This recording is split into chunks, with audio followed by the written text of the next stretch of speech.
누가복음 5장 1절에서 11절입니다. 우리 한 절씩 교독하기 원합니다. 제가 먼저 읽겠습니다. 무리가 몰려와서 하나님의 말씀을 들을새 예수는 게네사렛 호수에 서서 호숫가에 배 두 척이 있는 것을 보시니 어부들은 배에서 나와서 그물을 씻는지라. 예수께서 한 배에 오르시니 그 배는 시몬의 배라. 육지에서 조금 떼기를 청하시고 앉으사 배에서 무리를 가르치시더니 말씀을 마치시고 시몬에게 이르시되 깊은 데로 가서 그물을 내려 고기를 잡으라. 시몬이 대답하여 이르되 선생님, 우리들이 밤이 새도록 수고하였으되 잡은 것이 없지만은 말씀에 의지하여 내가 그물을 내리리이다 하고 그렇게 하니 고기를 잡은 것이 심히 많아 그물이 찢어지는지라.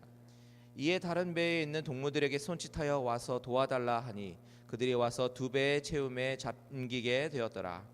시몬 베드로가 이를 보고 예수의 무릎 아래에 엎드려 이르되 주여, 나를 떠나소서, 나는 죄인이로소이다 하니 이는 자기 및 자기와 함께 있는 모든 사람이 고기 잡히는 것으로 말미암아 놀라고 아들로서 시몬의 동업자인 야고보와 요한도 놀랐습니다.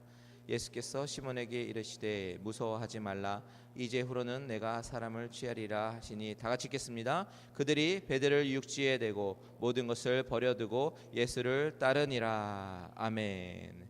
오늘은 말씀 순종하고 복받은 사람이라는 제목으로 최영주 목사님께서 말씀 전해주실 텐데요, 우리 다 같이 사랑합니다 마음을 담아서 박수 치시면서 하겠습니다. 감사합니다.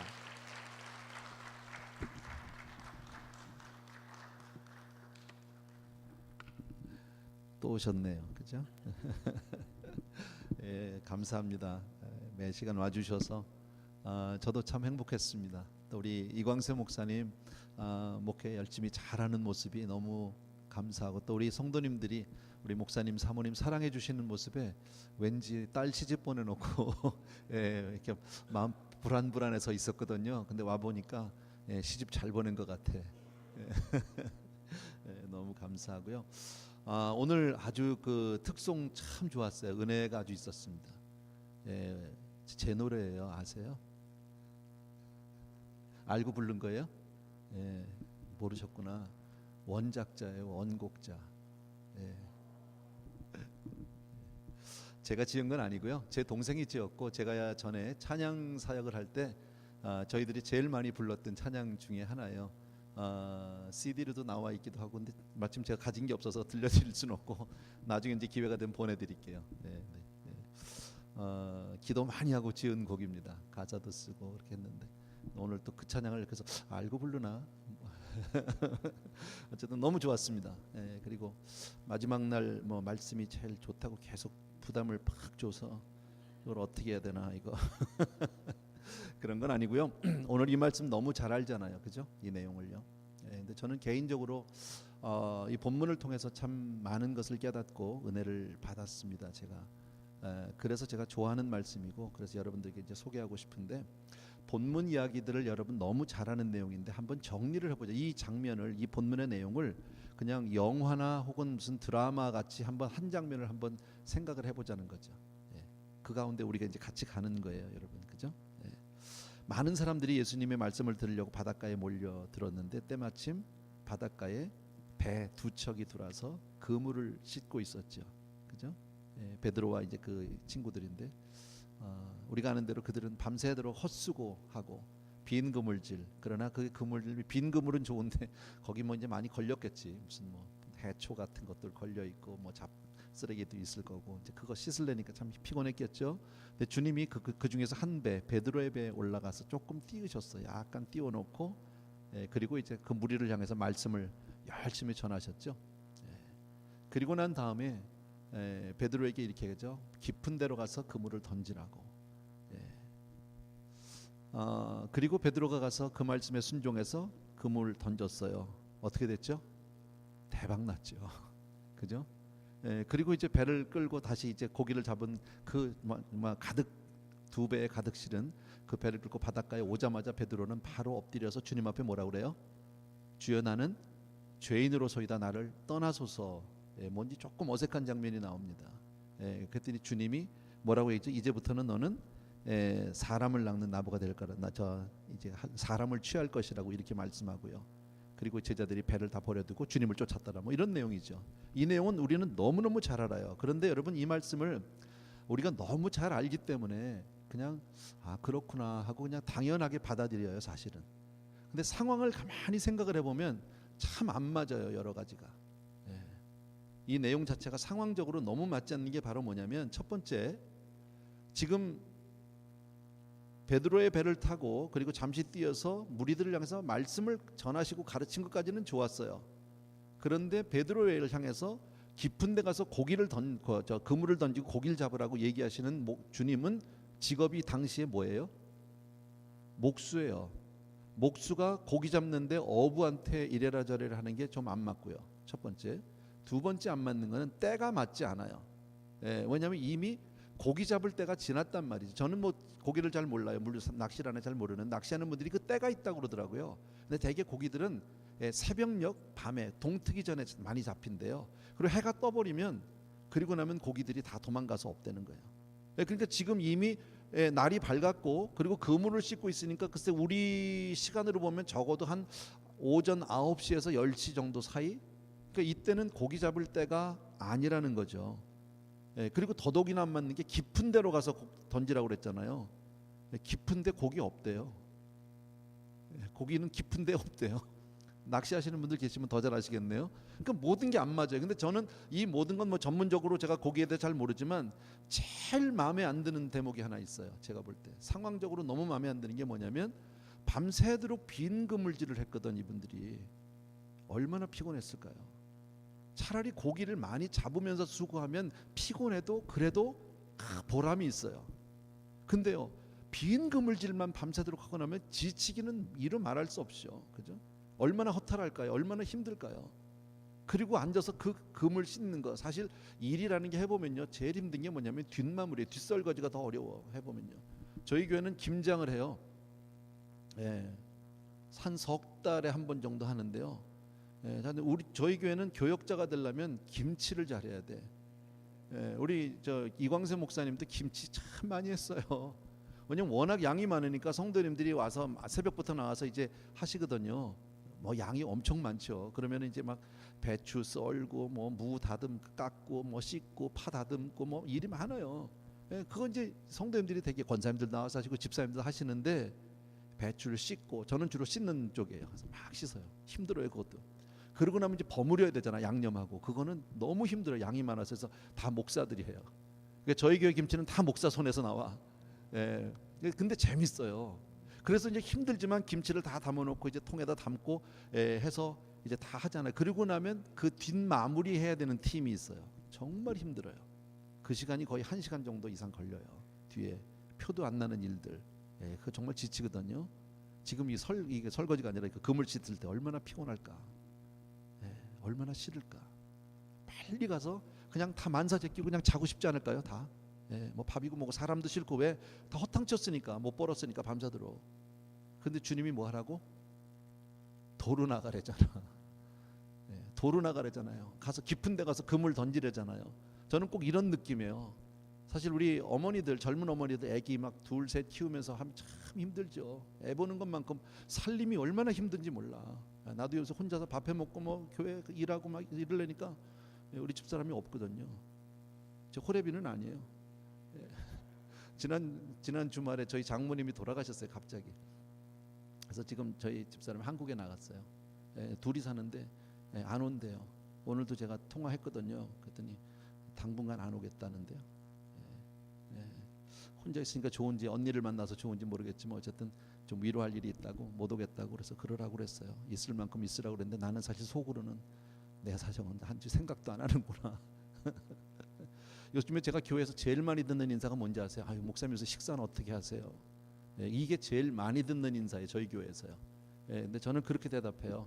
아유, 뭐 제가 걱정인가요? 밥 해주던 남편이 없는 제 아내가 문제겠지요. 어쨌든 그런데 아이들 키우고 하루 종일 일하고 집안일 돌보고 얼마나 힘들어요. 그리고 막 애들 저녁 때 되면 막 먹이고 씻기고 다 치우고, 겨우 애들 이제 다 재워놨어. 겨우 재워놨어. 그리고 이제 뭐 이건 뭐 나는 밥을 뭐 먹었는지 말았는지 뭘 자 그러고서는 막 쓰러져서 뭐 제대로 자는 것도 아니고 뭐 쓰러지듯이 막 누워 있는데 남편이 늦게 들어와서 밥 차려놓으면 죽이고 싶지 않을까?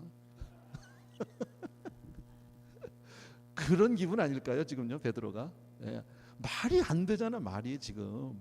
예. 나 밤새도록 헛수고했고 지금 때가 고기 때도 아니고 더더욱이나 고기 잡는 걸 목수가 어부 난 전문가인데 나한테 가서 이거 해라 저거 해라. 그런데 순종했다는 거지. 예. 우리가 생각할 부분은 바로 그 부분이에요. 제가 다시 한번 읽어드릴게요. 그냥요. 5절에 시몬이 대답하여 이르되 우리들이 밤이 새도록 수고하였으되 이건 팩트죠. 밤이 새도록 수고했는데 잡은 것이 없지만은 말씀에 의지하여 내가 그물을 내리리다 하고 그랬습니다. 여러분, 자 모든 게 맞지 않습니다. 상황적으로.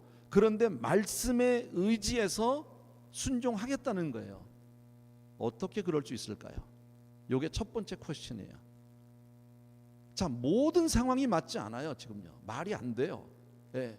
이건 지금 나가서 날보러 지금 그물 던지고 고기 잡으라는 얘기는 또 한 번 더 헛수고에 더 힘든 수고를 하라는 것보다 더 힘든 거 정말 싫은 거예요. 그리고 내가 아는 모든 경험, 상식, 이성, 지식 다 답해도 이건 아니야. 아닌 건 아니야. 그런데 말씀에 의지해서 순종하겠다는 거죠. 어떻게 그럴 수 있느냐는 거예요. 별거 아닌 이야기 같지만요. 저는 이 말씀이 저한테 굉장히 크게 왔어요. 모든 상황 아닌 거 알아요. 바보가 아니니까. 여러분 우리 예수 믿는 사람들이 세상을 무시하고 사는 것 아니잖아요. 그죠? 세상을 외면하고 등 돌리고 그죠? 아 주여 우리 뭐 무조건 믿습니다. 이건 아니에요. 나는 그렇게 예수 믿는 사람을 별로 좋아 안 해요. 예, 과거에 우리 할머니 시대에 뭐 어머니 시대에 예를 초대교회 성도님들이 그냥 무조건 그냥 믿습니다 뭐 이런 거 있잖아요. 예. 과거 요즘엔 그런 분들이 거의 없는데 과거에 부흥사들 뭐 이런 사람도 있어요. 부흥회 시작하면 내가 오늘 여기 오는데 뭐 버스를 타고 왔는데 여러분 믿습니까? 그러면 아멘. 그건 믿음의 대상이 아니야. 여러분 믿음이라는 게 하나님의 말씀을 믿는 거지 버스 타고 오는 게 무슨 상관이 있어? 근데 과거에 그런 부흥사들이 많이 있었어요. 예, 나는 그렇게 무식해서 잘 믿는 사람을 별로 좋아 안 합니다. 예, 정말 논리적으로 맞고 현실을 제대로 이해하고 파악하고 현실에 대한 대처를 하는 건 난 중요하다고 생각해요. 하나님이 우리에게 지정의도 주셨으니까 우리에게 지식도 주셨고 감정도 주셨고 나에게 의지도 주셨으니까 그것도 주 안에서 우리가 사용할 수 있어야 되는 거죠. 그죠? 그러나 그 모든 것 위에 주의 말씀이기 때문에 이게 하나 더 있는 거죠. 그러면 어떻게 말씀에 의지하여 내가 순종하겠다는 말이 나올 수 있을까? 다시 말씀드리면 내가 알고 있는 모든 상식, 내가 알고 있는 모든 경험, 내가 생각하는 모든 상황적인 이해 다 알아. 안 되는 거야 지금. 그런데 말씀이 그거보다 크게 들리면 되는 거 아니에요? 제 말 이해되세요? 제가 지금 표현을 잘했는지 모르겠는데 현실을 부인하자는 게 아니라 그 현실보다 하나님 주님의 말씀이 더 크면 되잖아요. 저는 그 경험이 있어요. 제가 어젠가 그젠가 제가 조금 그 간증을 드렸는데요. 제가 왜 그 1986년도 6월달에 제가 개업 예배를 드렸다고 그랬잖아요. 김광신 목사님 모시고. 근데 느닷없이 목사님 설교 본문에도 없고 뭐 컨텍스트에도 안 맞는데 갑자기 나를 보더니 9월달에 신학교 가라고 가야 되겠네 그러는데 그 말이 보이는 거예요. 난 싫다니까요. 정말 싫었어요 그게. 그런데 그 말이 막 이렇게 와서 내 가슴을 확 누르는데 너무 말씀이 무게가 무거워서 거부를 할 수가 없었어요. 좋아서 아멘한 게 아니에요. 어쩔 수 없이 아멘했어요. 그때 내 기분은요 마치 어른하고 애하고 막 씨름을 하거나 뭐 레슬링을 하는데 억지로 눌려서 정말 나는 싫어 항복하기 싫은데 어쩔 수 없이 항복한 그런 느낌이었었어요. 예. 그 말씀의 무게를 제가 그렇게 경험해 본 적이 있거든요. 여러분. 그러니까 신학교 가잖아요. 순종이 되잖아. 무슨 말씀인지 아시겠죠? 여러분 사도 바울 생각해 보십시오. 다메섹으로 뭐 하러 가는 겁니까? 예수 믿는 사람들 잡으러 가고 핍박하러 갑니다. 그런데 갑자기 공중에서 주님의 음성을 들었습니다. 사울아 사울아 내가 어찌하여 나를 핍박하느냐 이렇게 얘기하는데 그 음성은 같은 여러 사람이 있었는데 누구만 들었다? 사울만 들렸어요. 다른 사람은 아무도 그 음성을 듣지 못했어요. 이게 뭐 벼락이 치나 뭐 천둥이 오나 이러고 말았지 그 음성을 들은 사람은 사울 한 사람밖에 없었는데 그 말씀에 그가 꼬꾸라지잖아요. 이사야서를 보게 되면 이사야가 성전에서 하나님의 영광을 체험하는 장면이 나오죠. 예. 그때 누가 우리를 위하여 갈고? 아니 왜 가만히 있어도 되잖아. 근데 왜 이사야는 거기서 튀어나갈 수밖에 없으니까 내가 여기 있습니다. Here I am. 나를 보내소서. 나를 정말 send me 하는 그 고백은 왜 이사야가 할 수밖에 없었을까요? 그 음성이 너무 크니까. 이해되세요, 여러분? 예. 도저히 내가 그 음성을 부인할 수 없고, 내가 알고 있는 모든 현실이나 상황, 내 생각, 상식보다 그 말씀이 커지면 순종이 된다라는 거지. 우리가 신앙생활 그렇게 할 수 있으면 좋겠다. 아멘이에요, 진짜로요? 아멘. 정말 감사하네요. 자, 그러면 우리는 무엇을 믿습니까? 예, 무엇을 믿습니까? 우리가 보통 어떤 사람을 믿는다고 할 때 그 사람의 외모를 믿는다는 뜻은 아니겠죠, 그죠? 예를 들어서 우리 뭐 목사님이라고 합시다. 예, 우리 뭐 이 목사님, 아니 구 목사님 안 계신 분 한번 좀 팔아봅시다. 자, 난 구 목사님을 믿어. 그거는 구 목사님의 외모를 믿는다는 뜻이 아니에요, 그죠? 구 목사님의 어떤 학력을 믿는다는 것도 아니에요. 그분을 믿는다는 것은 그분의 인격을 믿는다는 말이에요. 예, 그러니까 우리가 하나님을 믿는다는 말은 다른 말로 얘기하면 하나님의 인격을 믿는다는 것이다. 자, 그런데 어떤 그 사람은 참 인격이 좋아. 그 말은 그 사람이 돈 많다는 얘기인가요? 아니에요. 그 사람은 정말 인격이 좋아. 그거는 그 사람이 지위가 높다는 뜻입니까? 그것도 아니에요. 인격이 좋다는 것은 그분이 한 말은 반드시 책임을 진다라는 거예요. 그게 인격이 좋은 사람이, 자기가 한 말에 책임지는 사람이 인격이 좋은 사람이라고. 그러면 우리가 하나님을 믿는다는 것은 결국 하나님의 인격을 믿는 건데, 그렇다면 뭘 믿는 거예요? 하나님의 말씀을 믿는 거예요. 아멘. 너무나 심플한 얘기인데 한번 정리만 해본 거예요. 제가 우리 다 알아. 이거 모르는 사람 아무도 없어요. 하나님의 말씀을 믿는다. 예, 그러니까 하나님을 믿는다는 말은 다시 말씀드리면 하나님이 하신 말씀을 믿는다, 그 얘기입니다.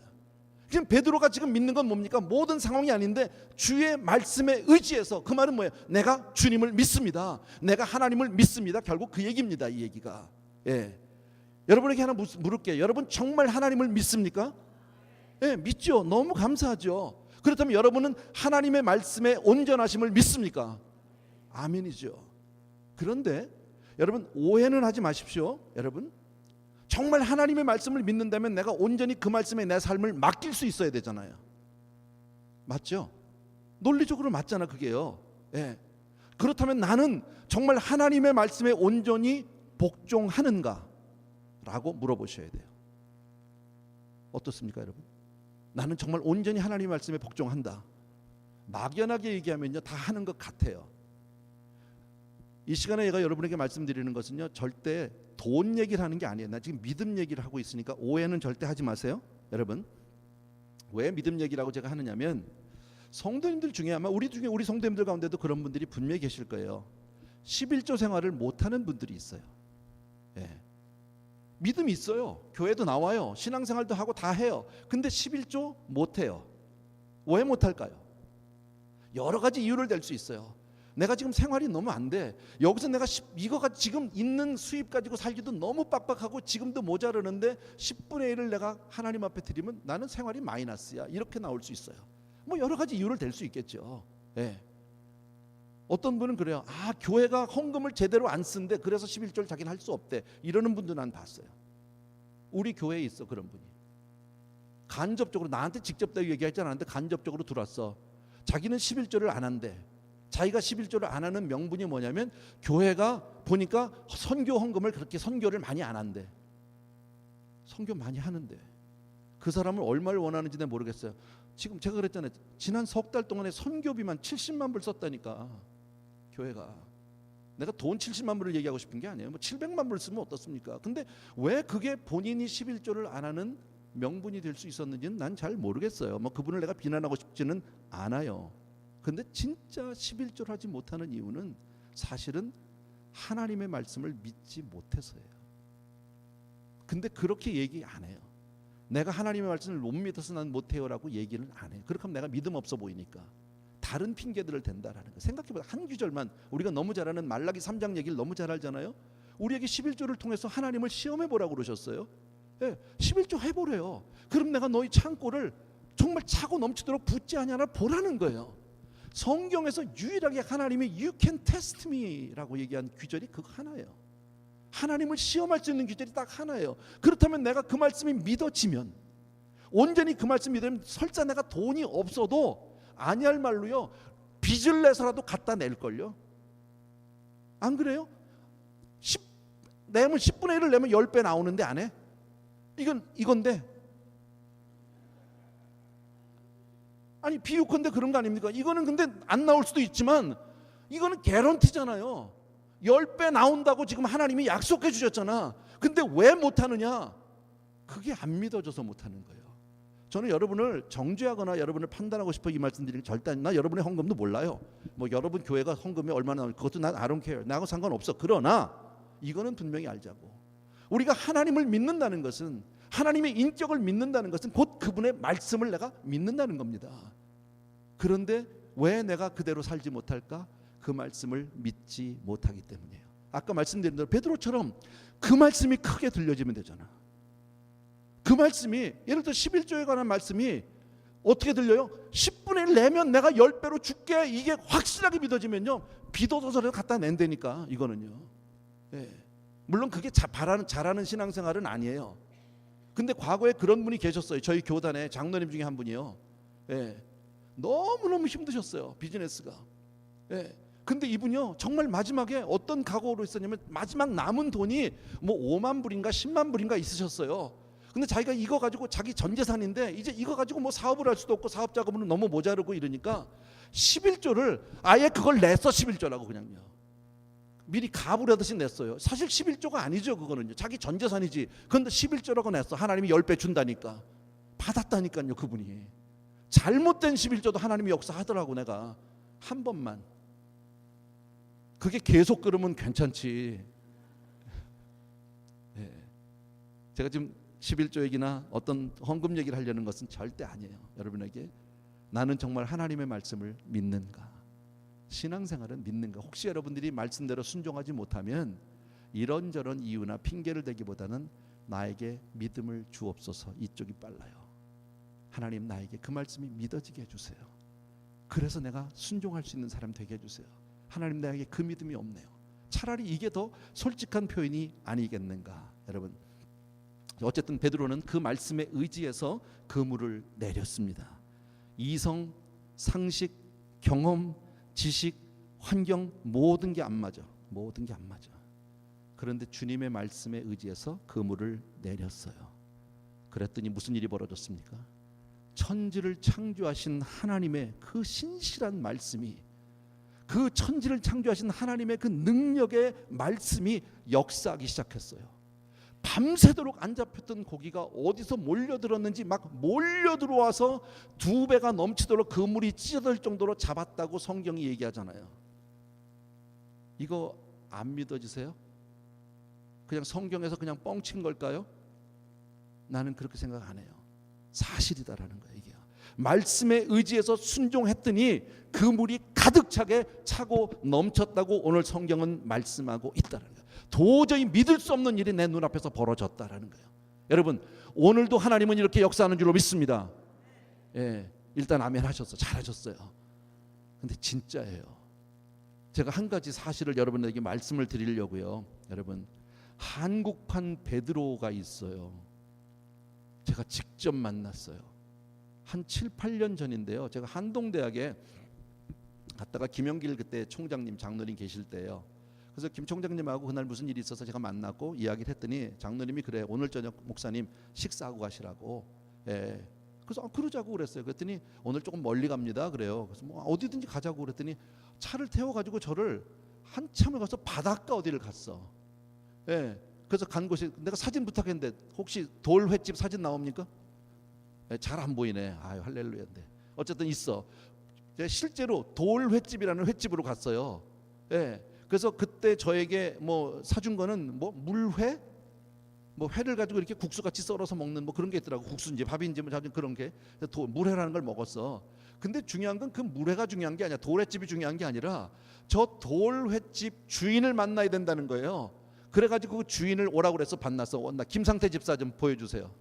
사진 하나. 예, 부부예요. 지금은 저분이 장로님 되셨어요. 저분이 주인이야. 김상태 집사라고. 그 당시에 제가 만났을 때는요. 저분의 간증을 들어야 된다고 그래가지고 예, 제가 저분한테 직접 들었던 간증을 여러분에게 말씀을 드리니까 저분은 여러분이 나중에 찾아봐도 돼요. 인터넷 들어가서 한국 판 베드로의 간증 참 그냥 싹 나와요. 아니면 포항 돌횟집 간증해도 나와요. 얼마든지 있어. 제가 없는 얘기하는 게 아니니까 잘 들으십시오. 제가 직접 들었는데 이분은 경북 포항에 사시는 분이고요. 어렸을 때 자기 아버지가 주지 스님이에요. 근데 어려서 자기 동네 친구가 교회를 데리고 가서 그게 교회를 가게 된 동기가 됐어요. 예. 그리고 젊어서 정말 교회를 열심히 섬겼어요. 자그마한 교회, 그 시골 교회를 뭐 회계 집사를 10몇 년을 했다든가 뭐 그래요. 예. 근데 교회가 늘 어렵고 힘든 교회예요. 근데 하나님이 그 은혜를 주셔서 비즈니스가 잘 됐어요. 그래가지고 돌 횟집도 하나 생겼고, 그리고 바다에 나가서 고기 잡을 수 있는 이 배도 7.5톤짜리 배가 하나 있었대요. 근데 그게 늘 잘 됐으면 좋은데 어느 날부터 이게 고기가 안 잡히는 거예요. 예. 그리고 횟집이 손님이 점점 떨어지기 시작하는 거예요. 그래도 이제 비즈니스를 운영을 하다 보니까 자꾸 빚이 늘었어요. 빚이 한 4억 6천만 원 정도가 생겼다는 거예요, 자기가. 그래서 막 걱정을 하고 있고 온 동네 사람들이 다 아는데 동네 사람들이 와서 하는 얘기가 여보 김 사장 그렇게 하면 안 돼. 지금 당신 이렇게 안 돼. 고기도 안 잡히고 이거 우리 봐. 자기가 당신이 제일 안 되잖아. 이럴 땐 용왕님한테 가서 제사를 지내야 돼. 예, 근데 이분이 집사잖아요. 예, 그러니까 집사가 어떻게 제사를 지내겠어요. 그래가지고 이분이 그런 얘기를 듣고 너무 좀 화도 나고 정말 자기도 비즈니스가 안 되니까 할 말은 없고 이러다가 자기 교회 담임 목사님을 좀 초청을 했어요. 신방을 와달라고. 그러니까 목사님은 영문도 모르고 이제 성경책 들고 신방을 왔더니 목사님처럼 나랑 같이 가자고 해서 배에 태웠어요. 그리고 바다로 나갔어 조금. 그리고 나서 한 얘기가 목사님 정말 내가 너무 비즈니스가 힘들고 동네 사람들은 자꾸 와서 제사 지내야 된다 그러고 용왕님한테 뭐 제사를 지내야 된다고 이러는데 믿는 사람이 그럴 수는 없지 않냔 말이지. 그러니까 목사님 오셨으니까 이 바다에다가 안수 좀 해달라고. 야, 얼마나 황당했겠어요. 내가 그 입장 되면 나는 정말 얼마나 감사한지요. 우리 교회에 그런 교인이 없다는 게 얼마나 고마운지 몰라. 생각해봐요. 바다에다가 손을 얹고 이걸 안수를 하라. 이건 주님도 해본 적이 없는 건데 그 집사님이 그렇게 하니까 목사님이 자전 뭐 안수를 했는지 기도를 했는지 열심히 기도를 해주고 왔대요. 목사님 믿었을까요? 안 믿었을 것 같아. 해달라니까 해주고 왔겠지. 이제 사진 안 나와도 돼. 다 나왔으니까요. 예.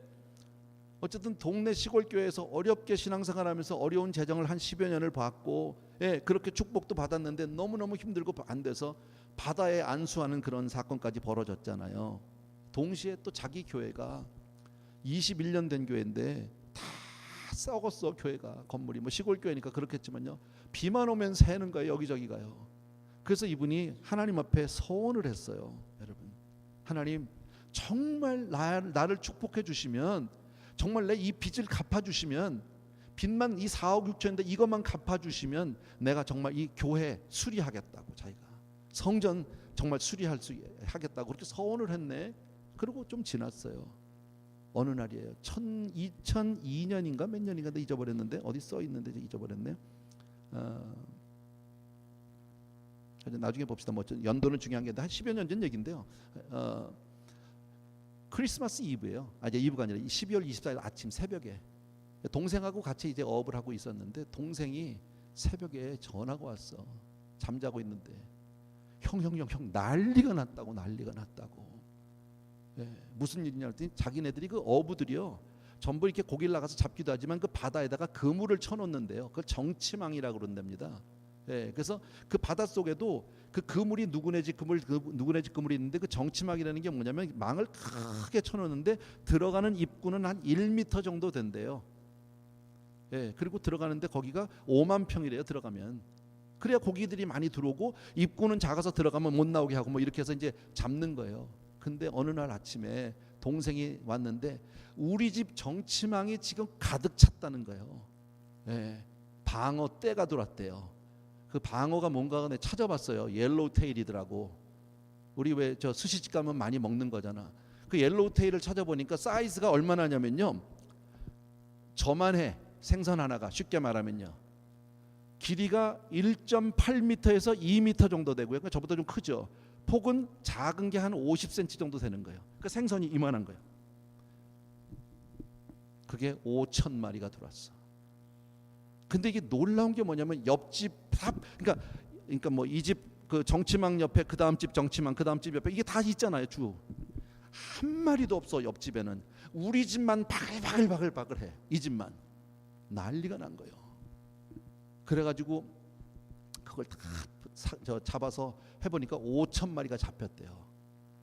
5,000마리를 경매, 그 수산시장에 가서 경매를 했더니 5억 얼마가 됐어요. 돈이 11조 하고 4억 6천 갚았더니 손 털었어. 예. 근데 자기는 교회 수리하겠다고, 성전 건축하겠다고 서원했잖아. 그래가지고 그게 너무 마음에 걸려가지고 그 빚 갚은 그 아까 돌횟집을 다시 그거를 이제 담보로 잡혀가지고 2천만 원을 빚을 얻었어. 은행에서 론을 얻어가지고 교회 수리를 한 거야. 그러니까 다시 또 빚이 생겼잖아요. 근데 한 달 만에 뭐가 들어왔냐면 그 안에요, 밍크고래가 들어왔대. 난 어떻게 생겼는지 몰라. 밍크고래가 하나가 들어왔는데, 밍크고래가 들어오면 거기 들어와서 막 나가려고 난동을 치면 그물 다 찢어지고 난리가 난대요. 근데 얘가 희한한 게요, 얘가 밍크고래가 한 마리가 들어왔는데 애인 밍크고래도 하나 더 들어왔어. 그리고 둘이서 자는 거야, 거기서 얌전하게. 그래서 그거 팔아가지고 빚 다 갚고. 근데 나한테 그래, 그 집사님이요, 목사님 간증이 지금 이 방어 때 5,000마리 밍크고래가 아니에요. 그래요. 그럼 뭐가 간증이에요? 그래서 목사님, 정치망이 뭔지 모르죠? 그래서 내가 난 모르죠. 그랬더니 정치망이 아까 얘기한 대로 들어가는 입구는 약 1m 정도로 좁대요. 예. 그리고 들어가면 그게 넓게 해서 한 5만 평 정도가 된다는 거예요. 근데 아까 얘기했듯이 방어가 저만하다고 그랬잖아요. 그럼 1m 입구에 방어가 들어가면 한 마리, 혹은 잘 들어가면 옆으로 서로 비비고 들어가면 2마리 들어간다는 거야, 한 번에. 생각해 보세요. 입구가 1m니까. 그럼 5,000마리가 들어가려면 줄 서야 되는 거예요, 이거는요. 생각해 보세요. 바닷속에서 그 많은 정치망이 있는데 왜 자기 집 정치망에만 줄 서서 걔네들이 들어가고 있느냐는 거예요. 자기가 바닷속의 광경을 보지 못했지만 자기는 아무리 생각해도 이 많은 방어대 5,000마리가 들어갈 수가 없다는 거예요, 그 안에. 근데 5,000마리를 그 안에서 잡았으니까 이건 하나님이 그 안에서 줄 세웠다고 밖에 자기는 얘기할 수가 없다는 거예요. 이게 간증이라는. 근데 그 얘기를 들으니까 막 소름이 끼치는 거야. 어떻게 이런 일이 있을 수가 있을까? 그 옆집 그물은 왜 안 들어갔냔 말이에요. 그렇게 많은 그물들이 있는데 왜 이 집에만? 그러고 나서 이분이 너무너무 감사해서 그 간증을 하기 시작을 했어요. 근데 어느 날 어떤 손님이 왔어요. 그 간증을 또 했는데 손님이 와서 그 얘기를 듣더니 그러냐고 할렐루야 그러면서 그러대. 사실은 내가 이 옆에 그 돌 횟집 바로 옆에 공터가 하나 있었대요. 그 내 땅 주인이요 그러더래요, 그분이. 근데 내가 집사님이 이렇게 잘 믿는 분인지 몰랐다고, 내가 그 땅을 기증할 테니까 하나님을 위해 하나님 나라에서 써달라고.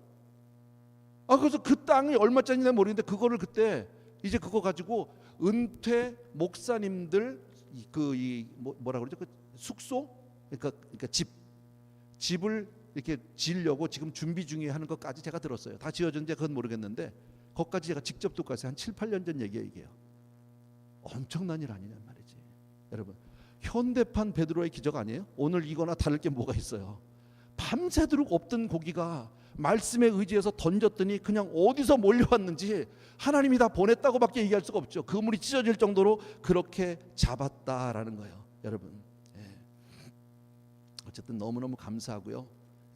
좀 더 자세한 얘기 여러분 내가 다 기억을 못해서 그런데 보면 인터넷 들어가면 쉽게 볼 수 있는 이야기입니다. 자, 6절하고 7절을 한번 읽겠습니다. 아까 여러분 보셨는데 같이 한번 읽습니다. 시작. 그렇게 하니 고기를 잡은 것이 심히 많아 그물이 찢어지는지라 이에 다른 배에 있는 동무들에게 손짓하여 와서 도와달라 하니 그들이 와서 2배에 채우게 잠기게 되었더라. 아멘. 뭐 어려운 얘기 아니에요. 괜찮아요. 그냥 내가 읽어드릴게. 같이 읽자고 안 할게. 내가 잘못했어. 안 보이니까 막 어둡게 했다 밝게 했다 이러는데 나는 좀 밝게 해줘야 돼. 난 얼굴이 검해서 화면이 잘 안 받아.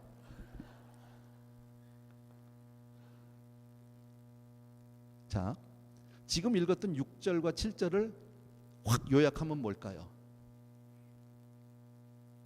뭐 이렇게 어렵게 생각해? 주의 말씀에 의지해서 순종했더니 대박 났다, 그 얘기지. 그 얘기 아니야? 주의 말씀에 순종했더니 대박이 났다, 여러분. 자, 여기서 제가 하나 물어보고 싶은 게 있어요. 이것이 대부분의 사람들이 원하는 복이에요. 그죠? 우리도 마찬가지고 우리도 내 삶 가운데 대박 나길 원해요. 근데 하나 더 물어보고 싶은 게 있어요. 이게 진정한 축복일까? 이게 진짜 축복일까? 아까 그 김상태 집사님처럼 그렇게 해서 자기 집 그물이 찢어질 정도로 5,000마리 방어떼가 들어와서 빚다 갚고 뭐 이렇게 해서 그게 복일까? 정말 그것이 우리가 원하는 축복이고 그게 진정한 축복일까? 만약에 예수를 믿고 우리의 삶이 풍요해지고 정말 우리의 형편이 좋아지는 것이 신앙의 목적이라면 세상 사람들이 바라는 것과 뭐가 달라요? 세상 사람들이 원하는 것도 다 이거잖아. 그럼 이게 정말 하나님이 우리를 복 주시고자 하는 그 진짜 복일까? 이게 진정한 축복일 수 있을까? 물론 예수 믿고 잘 되면 좋지요. 예수 믿고 사업도 잘 되고, 예수 믿고 아이도 공부 잘해서 좋은 학교 들어가고, 예수 믿고 사업도 잘 되고, 뭐 그럼 예수 믿고 막 병도 낫고 건강해지고 너무 좋지요. 근데 만약에 그게 진짜 예수 믿는 우리의 목적이라면, 진정한 목적이라면 안 믿는 사람하고 뭐가 다르냐고. 여러분, 그게 진짜 하나님이 주시는 복일 수 있을까? 왜 베드로는 대박이 났는데 주님 앞에 뛰어나가서 주여 나는 죄인으로서이다 나를 떠나소서라고 했을까? 여러분 같으면 그렇게 얘기하겠어요. 상식적으로 말이 안 맞잖아요. 우리 너무 잘 아는 내용인데 여러분, 자 이렇게 해서 막 대박이 나면 뭐라고 얘기하면, 아이 할렐루야 대박이다 대박이. 주님 동업합시다. 이제부터 동업합시다. 이제 주님은 그냥 말씀만 하고 던지는 건 내가 다 던질게. 나오면 그냥 3,7제 뭐 이렇게 나가야 되는 거 아니야? 그게 일반 상식이죠. 근데 왜 주여 나를 떠나소서 나는 죄인이로소이다? 앞뒤가 안 맞는 얘기를 던져놓고 있다라는 거예요. 여러분, 저는 이 말씀을 놓고 오랫동안 고민했어요. 진짜 이 말씀을 뭐 수도 없이 읽었고 이 본문 가지고 수도 없이 설교도 해봤어요. 그런데 진짜 성경에서 말하는 복이 뭘까? 하나님이 우리에게 진짜 주시고자 하는 그 복이 뭘까? 여러분, 왜 베드로는 그렇게 엄청난 대박을 경험하고 기적을 체험하고도 마냥 기뻐하지 못했을까? 우리 같으면 뭐 기뻐한다고 막 난리가 나야 되잖아요. 춤을 춰야 되잖아. 온 동네방네 사람들 다 불러서 잔치도 하고 막 이래야 되는 거 아니에요? 그런데 왜 베드로는 그렇게 하지 않았을까요? 왜 그는 주님 앞에 엎드려서 나는 죄인이라고 고백을 했을까요? 왜 나를 떠나라고 얘기했을까요? 놀라운 비밀이 있더라고요. 제가 읽어드릴게요. 5절 보면, 시몬이 대답하여 이르되 선생님 우리들이 밤이 새도록 수고하였을 때 잡은 것이 없지만은 그랬어요. 말씀에 의지해서 내가 깊은 데다 가서 그물 던져볼게요 그랬어요. 자 여기서 베드로는 주님에게 뭐라고 호칭을 했는지 여러분이 다시 한번 들으십시오. 베드로가 뭐라는, 시몬이 대답하여 이르되 선생님 우리들이 밤이 새도록 그랬어요.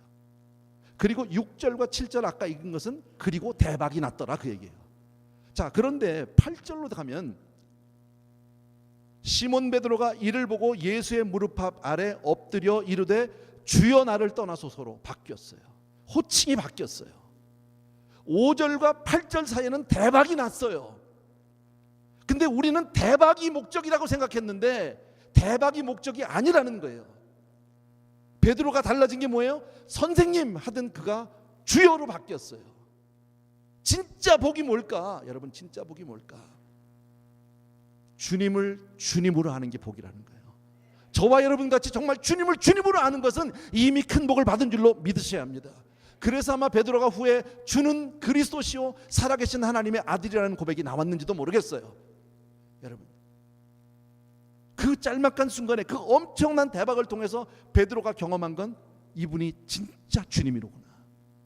왜? 바닷속은 내가 너무너무 잘 알고 어려서부터 잔뼈가 굵었고 내가 누구보다 잘 아는데 도무지 안 되는 얘기인데 주님의 말씀에 순종했더니 하나님의 역사가 있는 거예요. 상상을 초월하는 초자연적인 역사들이 일어나는 걸 보니까 이거는 그 일어난 대박이 문제가 아니라 주님이 아니면 할 수 없다는 걸 깨닫게 된 거죠.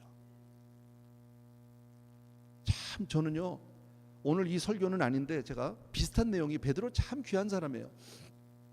그 물 위를 걷는 이야기 여러분 아시죠? 주님이 물 위로 걸어왔을 때, 자 그 사건을 제가 간단히, 그것도 사실 또 다른 설교 한 편인데 그 사건을 보면 주님이 가라고 그랬어요. 건너서, 그죠? 그 제자들은 별 대수롭게 생각하지 않아요. 왜? 1시간 정도면 쉽게 건너갈 수 있는 거리예요. 늘 하던 일이에요. 어려운 일 아니에요. 그냥 팠다고. 주님은 언덕에 올라가서 기도하고 계셨어요. 마가복음에 보면 언덕에서 보셨다고 그랬어요, 제자들이. 근데 이상하게 나가는데 잘 안 돼. 생각같이 안 돼. 그냥 바다 한복판에서 막 풍랑이 일기 시작을 하는데 이게 쉽게 갈 줄 알았는데 안 되는 거야. 그냥 막 헤매고 있는 거야. 앞으로 나가지를 못하고 밤새도록 파도하고 싸우는 거죠. 그 내용 다 아시잖아요. 저는 이 장면이 마치 우리 인생 같아. 왜? 여러분, 자기 인생이 자기 뜻대로 되어지는 사람이 있어요? 없어요, 여러분. 내가 목표 세우고 내가 계획한 대로 사라지는 인생이 없어요, 여러분. 나름대로 노력하고 다 전문가라고 생각하고 나는 내 인생을 내가 안다고 생각했는데 막상 살아보니까 그게 아니야. 네. 밤새도록 파도하고 싸우는 거예요. 근데 새벽녘에 주님은, 나는 거기서 궁금한 게 그거였었어요. 주님이 그러면 언덕 위에서, 마가복음을 보면 언덕에서 제자들을 봤다는 거예요. 그 죽을 고비를 하고 고생을 하고 있는 제자들을 봤어요. 근데 안 가셔. 안 도와주셔. 왜 안 도와줄까요? 여러분, 우리가 아니할 말로 어머니들이 설거지하고 있는데 뒷마당에 뒤에 수영장이 있어.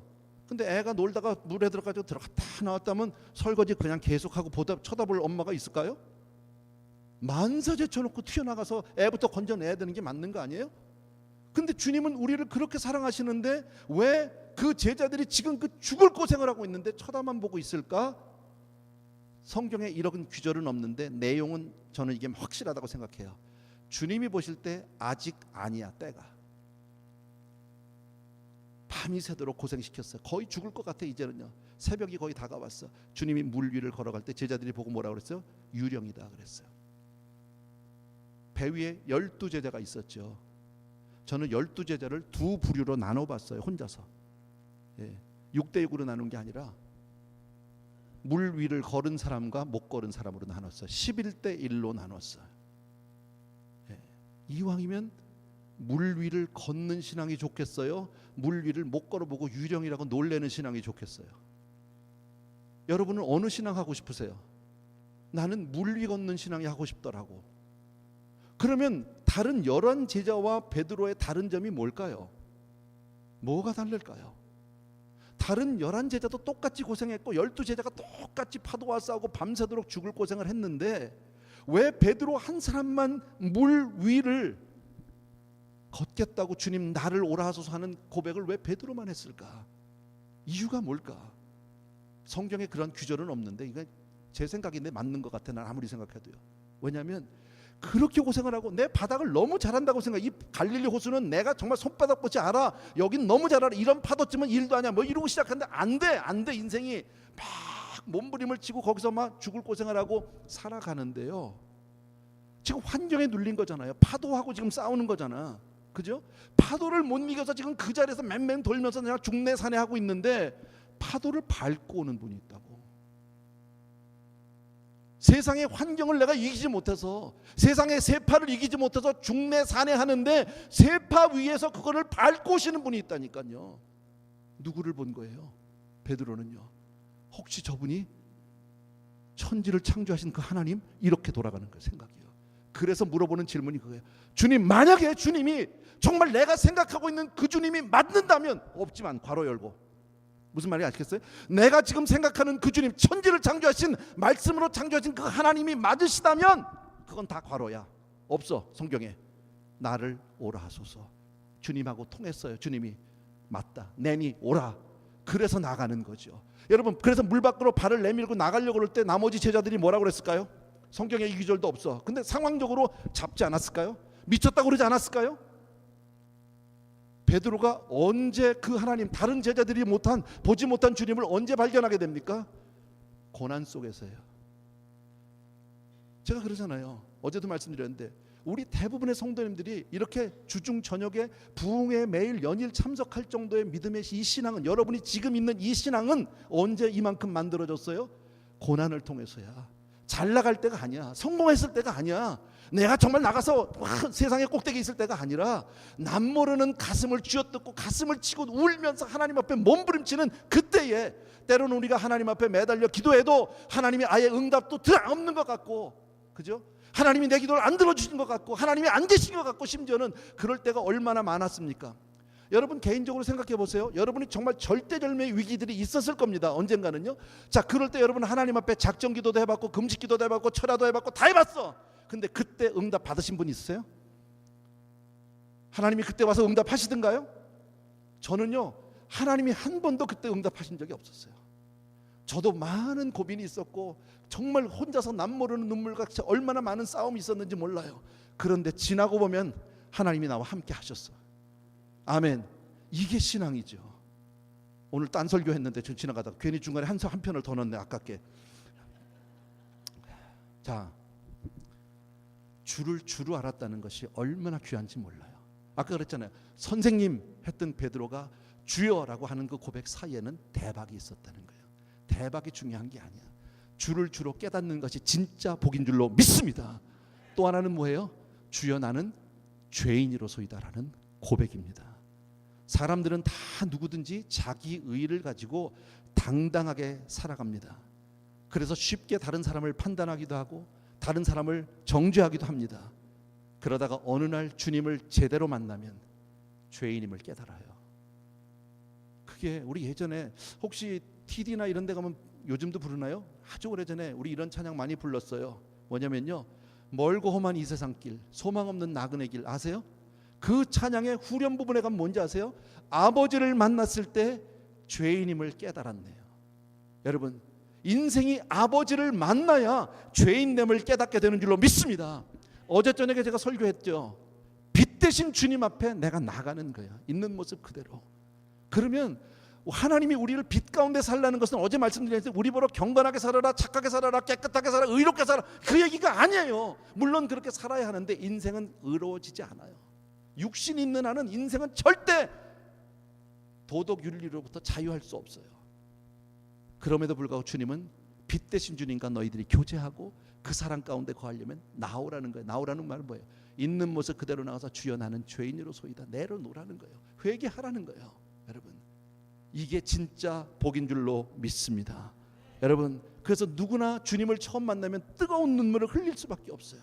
눈물 콧물을 흘리면서 하나님 앞에 막 통에 자복할 수밖에 없는 그런 경험이 다 있잖아. 우리가 날마다 그렇게 살 수는 없지만 가끔은 한 번씩 하나님 앞에서 나의 정직한 모습, 진실한 모습 내놓고 그렇게 우리가 회개의 눈물 흘릴 때 하나님으로부터 오는, 하늘로부터는 놀라운 자유가, 놀라운 행복이 있는 줄로 믿습니다. 마지막에 더 큰 축복이 하나 있어요. 진짜 말씀에 순종해서 받은 복이 뭐냐? 오늘 이 말씀이죠. 무서워 말라.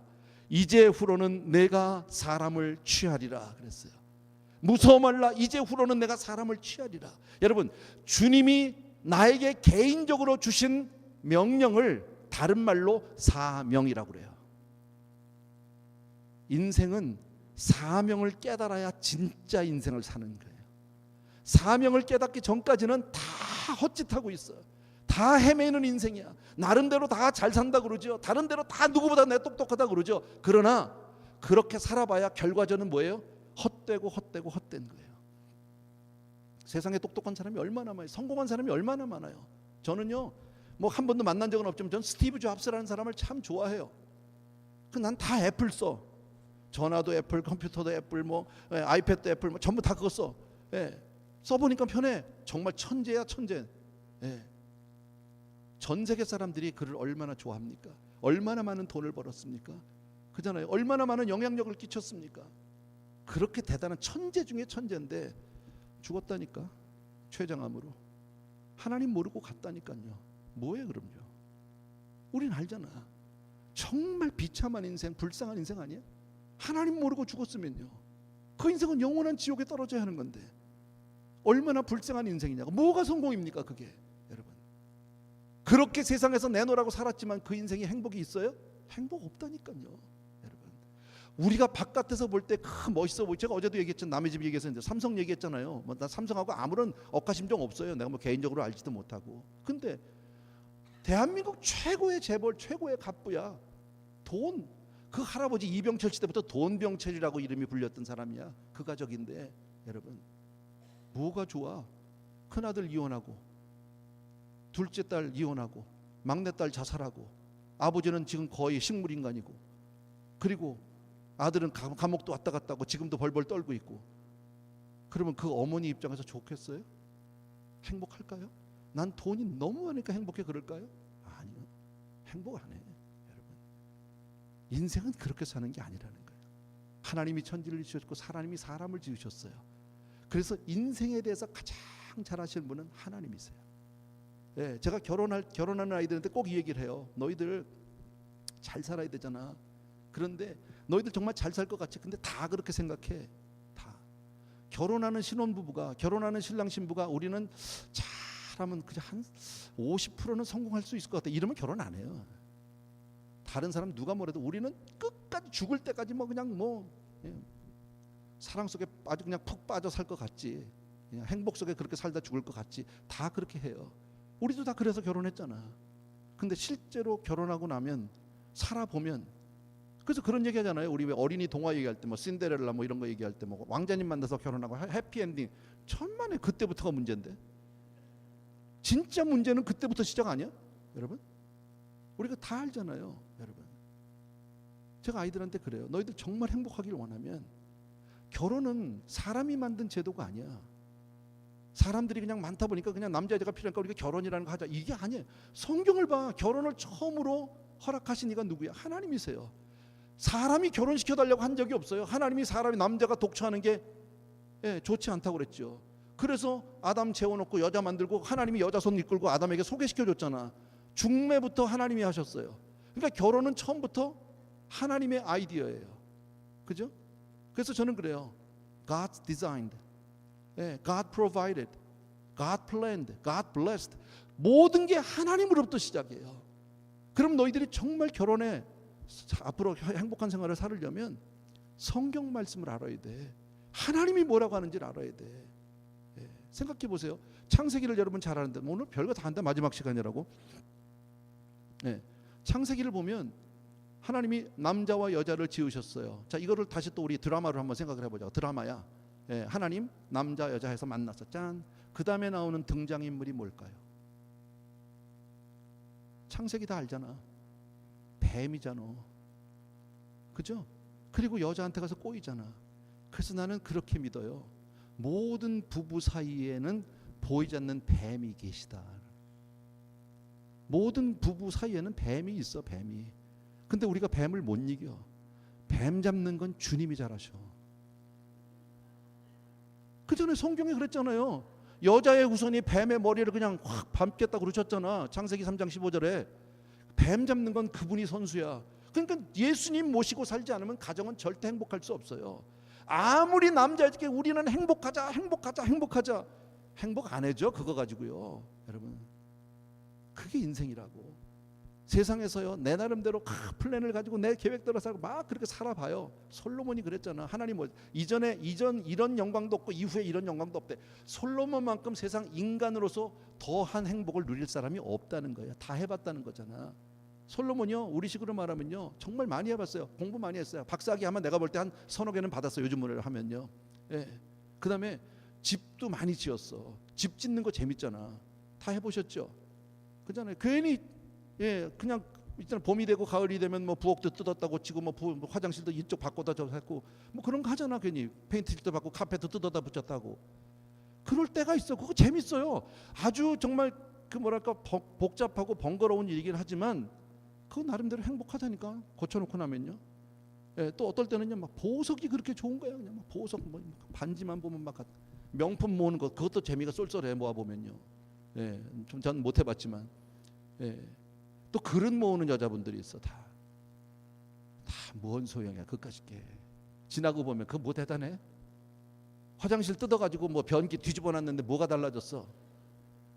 그잖아요. 뭐가 달라졌냐고. 그래가지고 여러분, 그러니까 솔로몬이 그거 다 해봤죠. 솔로몬이 또 요즘 말로 하면요 그 주색 잡기 엄청 했잖아. 요즘 말로 하면 연예인들 다 불러놓고 버닝썬 한 거야. 그냥 거기서 그렇게 살았어. 근데 그것도 재미없어.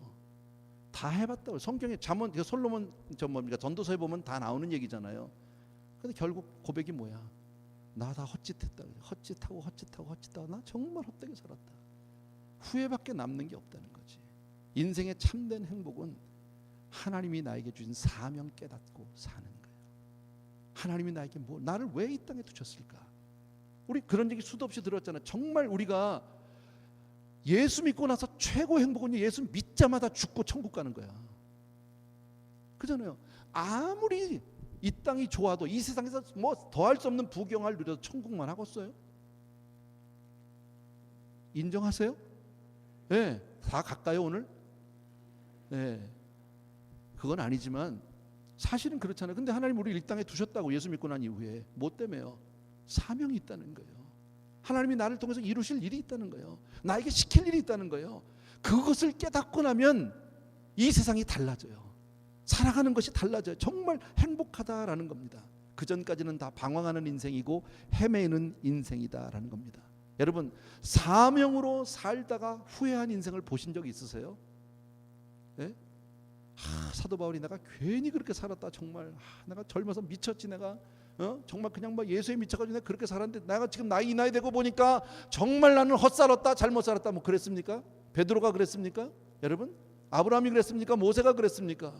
한 사람도 어느 목사님, 어느 선교사님이 잘못 살았다고 얘기한 사람 보신 적이 있습니까? 사명자가 자기 인생을 그렇게 죽을 고생들을 하고 정말 말할 수 없이 힘들게 살지만 그 인생을 후회하는 사람은 아무도 없다라는 거예요. 여러분, 사도 바울은 뭐라고 얘기하면 나의 달려갈 길과 주 예수께 받은 사명 곧 하나님의 은혜의 복음을 증가하는 일을 마치려 하면 나의 생명을 조금 더 귀한 것으로 여기지 않겠다라는 거예요.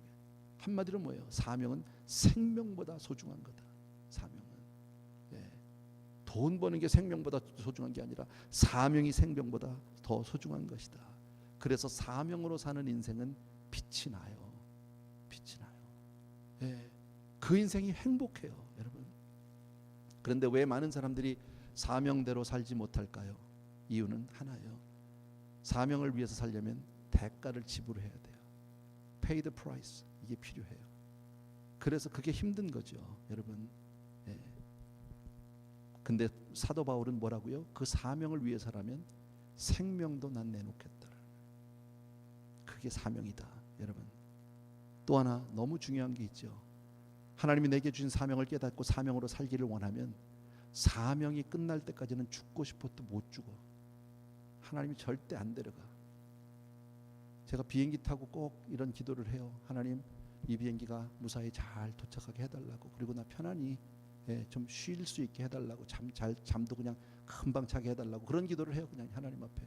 내가 뭐 기장 얼굴을 한번 봤습니까? 내가 뭐 비행기 상태 내가 점검 뭐 리스트를 한번 봤습니까? 봐도 모르겠지만 그렇게 기도하고 나서는 내가 주변을 한번 쭉 돌아보고 그래요. 너희들 다 내 덕에 살았다. 속으로. 근데 사실이잖아. 가끔 비행기 요새 자꾸 떨어지더라고. 뭐 여러분, 뭐 요번에 무슨 뭐 보잉 무슨 뭐 737 맥스가 뭐 떨어졌다고 2번이 뭐 그래서 그게 뭐 비행기를 앞으로 안 타네 뭐 안 파네 뭐 막 신문에 나왔잖아요. 보잉이 뭐 주가가 확 떨어졌다며. 그래가지고 뭐 나하고 상관없는 얘기지만, 근데 혹시 비행기 타기 전에 기종 체크업해보고 타시는 분? 기종은 뭐 난 내가 타는 비행기가 뭔지도 몰라. 그건 알아서 뭐해? 혹시 기장에 무슨 건강 검진 기록을 보고 타세요? 그런 거 없잖아. 그냥 타는 거 막연한 믿음이에요. 근데 나는 한 가지 붙들고 사는 게 있어. 내가 한국을 가든지 한국에서 미국 오든지 나는 가서 할 일이 있어. 하나님의 일을 할 게 있다고. 사명이지 나에게 주신요. 사명을 마칠 때까지는 안 죽는다니까. 그러니까 이 비행기가 그냥 떠서 무사히 가는 건 다 나 때문이야. 아멘입니까, 여러분? 여러분도 그런 정도의 이 프라이드는 있어야지. 예수 믿는 사람이. 이게 진짜 예수 믿는 거죠. 다 보세요. 요셉도 다윗도 솔로몬도 뭐 사도행전에 그 유라굴로 광풍 막 폭풍 속에서 그 설교도 제가 참 잘한 설교가 하는데 옛날에 제목이 1대 278이야.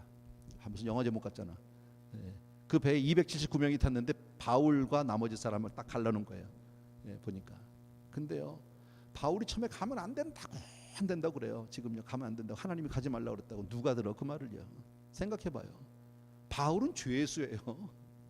279명이 배를 타는데 바울은 죄수로 지금 보승줄에 묶여서 가는 사람이야. 존재감도 없고요. 그가 떠든다고 해서 들어줄 사람도 아무도 없어요. 떠들면 오히려 매나 맞지. 근데 바울은 왜 가지 말자고 그랬어요? 기도했거든요. 하나님의 음성을 들었거든. 근데 나중에 풍랑이 일고 막 하니까 사람들이 서로 죽는다고 막 짐을 다 내다 던지고 서로 살겠다고 막 서로 먼저 살겠다고 난리를 칠 때 바울이 큰 소리로 얘기하죠. 여러분 다 잠잠하라, 조심하라고 지금 진정하라고. 입에 절대로 빠지지 않는다고. 하나님이 나에게 분명히 말씀하셨는데 한 생명도 잃지 않는다고, 모두를 다 구원시켜주고 약속하셨다. 그러나 이 배를 떠나면 안 된다. 무슨 일이 있어도 배를 떠나면 안 된다. 그 배는 교회예요. 교회를 떠나면 안 되는 거예요. 그러니까 나중에 그냥 바울한테 확 쏠리잖아. 결국 바울 때문에 그 사람들이 다 살잖아요. 거기서 바울에 뭐가 생겨요? 영권이 생겨. 그때부터는 사도행전을 보게 되면 주인공이 바뀌어요. 주인공이 바울로 바뀌어요.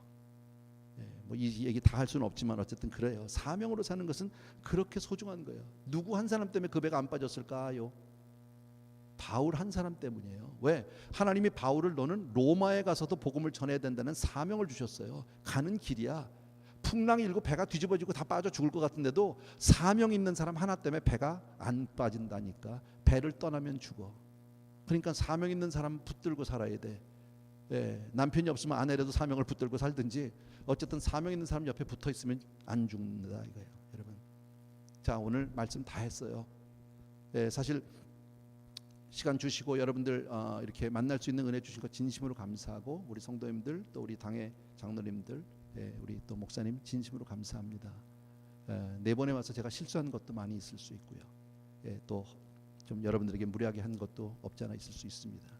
근데 저는 이 집회의 마지막 결론을 이렇게 내리고 싶은 거예요.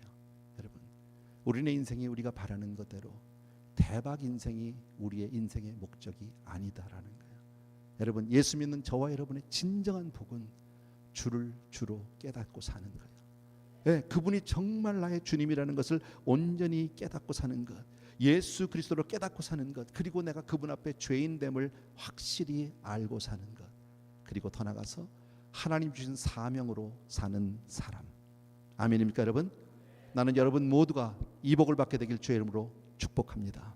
아멘, 아멘.